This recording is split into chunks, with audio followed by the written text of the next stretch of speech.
सोच के देखिए, अगर आपका एक्सीडेंट हो जाए और अगली सुबह जब आप उठें तो आप में एक सुपर हीरो जैसी शक्ति आ जाए तो कैसा होगा।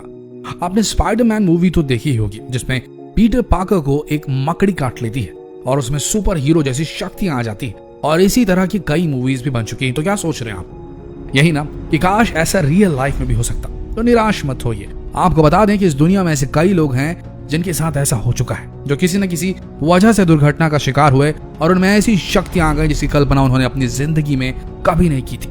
तो आइए मिलवाते हैं आपको कुछ ऐसे ही लोगों से जिनकी जिंदगी को एक दुर्घटना ने हमेशा हमेशा के लिए बदल कर रख दिया। Number 8, Jason Paget. Jason Paget एक ऐसा लड़का था जिसे घूमना फिरना, दोस्तों के साथ पार्टी करना ये सब पसंद था और पढ़ाई के मामले में उसका दूर दूर तक कोई नाता ही नहीं था। लेकिन एक घटना ऐसी हुई जिसने इस लड़के की जिंदगी को बदल कर रख दिया। ये घटना थी 13 सितंबर सन 2002 की, जब जेसन अपने दोस्तों के साथ रात के वक्त एक बार से होकर गुजर रहा था। तभी अचानक कुछ अनजान लोगों ने पीछे से उसके सिर पर हमला किया और उसका सारा सामान पैसा लूट कर ले गए। जेसन को तत्काल हॉस्पिटल पहुंचाया गया और कुछ ही दिन में जेसन ठीक हो गया और अपने घर वापस आ गया। लेकिन कुछ ही दिन में उसका एहसास हुआ कि उसके साथ कुछ तो गड़बड़ है। जेसन ने महसूस किया कि वो कई बार ऐसे कठिन गणित और फिजिक्स के प्रश्नों के बारे में सोचने लगते थे जो उन्होंने कभी नहीं देखे थे और ना ही उनके बारे में पढ़ा था। वे गणित के इक्वेशंस को इंटरनेट पे ढूंढने लगे। एक इंटरव्यू के दौरान जेसन ने बताया कि उसे हर चीज में ज्योमेट्री के पैटर्न्स नजर आने लगे और वो इतने पैटर्न्स बना सकते थे जिसकी कल्पना उसने कभी नहीं की थी। उनके हिसाब से वो गणित के फॉर्मूलेस को देख सकते थे और उन्हें आसानी से हल भी कर सकते थे। इन सब घटनाओं के बाद हेलसिंकी में स्थित आल्टो यूनिवर्सिटी के कुछ शोधकर्ताओं ने उनके दिमाग को स्कैन किया और स्कैन से उन्हें यह पता लगा कि जेसन दिमाग के उस हिस्से का उपयोग कर रहे हैं जिसे आम इंसान कभी नहीं कर पाता। जेसन आज भी जिंदा है और अपनी गणित की दुनिया में खोए रहते हैं। आइए अब बात करते हैं अगले सुपर हीरो की। Number 7, Derek Amato. क्या आपने कभी ऐसा सुना है कि एक व्यक्ति स्विमिंग पूल में कूदा और जब निकला तो एक जीनियस बन चुका था। सुनने में किसी किताबी अजीब घटना सा लगता है, लेकिन ऐसा हो चुका है।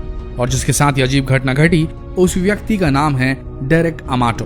27 अक्टूबर 2006 की बात है। उस समय डेरेक अमाटो 39 वर्ष के थे। एक सुबह वो स्विमिंग पूल पर तैरने के लिए जाते हैं और जैसे ही स्विमिंग पूल पर कूदते हैं उनका बैलेंस बिगड़ जाता है। उनके सिर पर गहरी चोट आती है। इस घटना से उनके सुनने की क्षमता 35% तक घट जाती है। लेकिन कुछ ही समय बाद उन्हें एहसास होता है कि वो संगीत को सिर्फ सुन ही नहीं पा रहे बल्कि उसे देख भी सकते हैं। हालांकि डेरेक अमाटो पहले से ही पियानो बजाना जानते थे, लेकिन इस घटना के बाद से वो और भी बेहतरीन पियानो बजाने लगे थे। उनका कहना था कि जब भी वो पियानो बजाते हैं या कोई संगीत सुनते हैं तो उनकी आंखों के सामने काले और सफेद रंग के स्क्वायर्स घूमने लगते हैं जो उन्हें पियानो के बटन की याद दिलाते हैं। आगे चल के उनकी कला इतनी विकसित हो गई कि वो पियानो के म्यूजिक कंपोजर बनने लगे।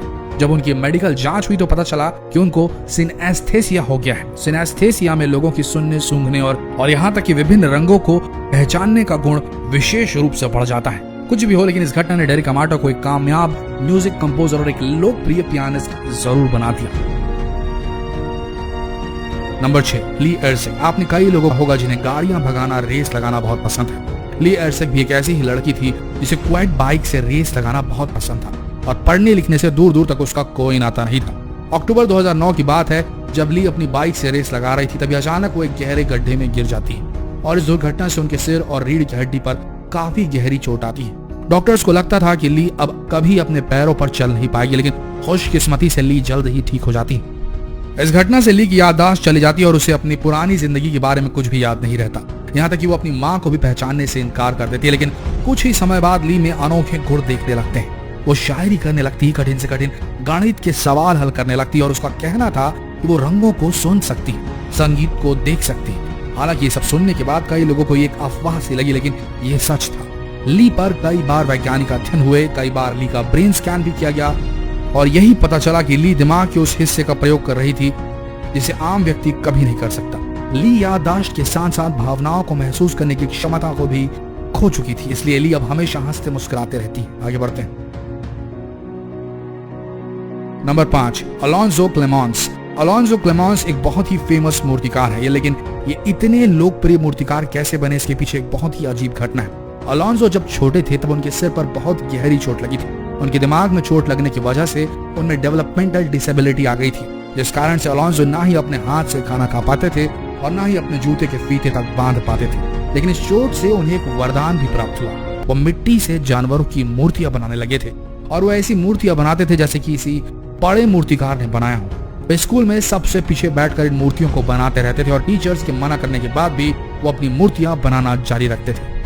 आज अलोंसो को एक महान मूर्तिकार माना जाता है। वे किसी भी जानवर को देखकर सिर्फ 20 मिनट में बिल्कुल उसकी हूबहू मूर्ति बना सकते हैं। अलोंसो ज्यादातर घोड़े, हिरन और सांड की मूर्तियां बनाते हैं। जब उनसे पूछा जाता है कि वो इतनी जल्दी इतनी अच्छी मूर्तियां कैसे बना लेते हैं, तो अपने सिर पर लगी चोट को दिखाते हैं और उनका कहना है कि ये सब वो इस चोट की वजह से ही है, जिस वजह से वो आज एक जीनियस मूर्तिकार बन गए हैं। Number 4, Orlando cereal. दोस्तों, एक घटना है 15 जनवरी 1979 की, जब ऑरलैंडो सिर्फ 10 साल के थे।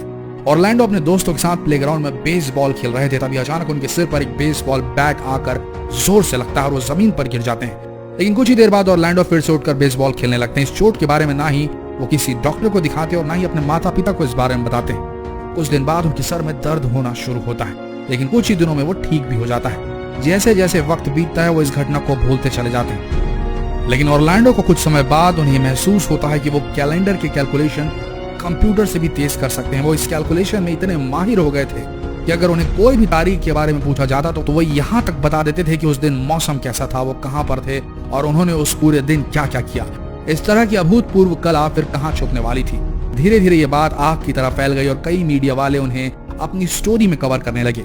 कई वैज्ञानिकों ने ऑरलैंडो के कई MRI टेस्ट भी कराया ताकि वे जान सकें कि ऑरलैंडो ये कैसे कर पाते हैं। तो दोस्तों, अगर आप क्रिकेट वगैरह खेलने के शौकीन है तो थोड़ा संभल के खेलिएगा, नहीं तो आप शायद अगले ऑरलैंडो बन सकते हैं। Number 3, Ben McMahon. दोस्तों, चाइनीज को दुनिया की सबसे कठिन भाषा माना जाता है, लेकिन क्या आपने कभी ऐसा सुना है कि कोई व्यक्ति जिसे कभी चाइनीज बोलना या लिखना ना आता हो वो अचानक से चाइनीज बोलने लिखने लग जाए? है ना हैरानी की बात। लेकिन दोस्तों, ऐसी एक घटना ऑस्ट्रेलिया में हुई थी। बेन मैकमोहन एक ऐसे व्यक्ति थे जो न कभी चीन गए और ना ही उन्होंने कभी चाइनीज बोलना सीखा, लिखना या कभी भी कुछ ऐसा किया। बेन मैकमोहन एक दिन अपनी कार से कहीं जा रहे थे, तभी अचानक उनका एक्सीडेंट हो जाता है और वो कोमा में चले जाते हैं। कुछ हफ्ते बाद जब उन्हें होश आता है तब वो अचानक नर्स से चाइनीज में बात करने लगते हैं, जिसे नर्स बिल्कुल भी नहीं समझ पाती। फिर वो नर्स से एक पेपर और पेन मांगते हैं और चाइनीज में लिखते हैं कि मम्मी पापा, मैं आपसे बहुत प्यार करता हूँ, मैं जल्द ठीक हो जाऊंगा। डॉक्टर्स इस बात से हैरान थे कि ये कैसे हो सकता है, एक व्यक्ति अचानक से चाइनीज कैसे बोल सकता है। खैर, बेन को वापस अंग्रेजी सीखने में 2 से 3 दिन का समय लगा और ठीक होने के बाद बेन ऑस्ट्रेलिया से शंघाई अपनी पढ़ाई पूरी करने के लिए चले गए थे।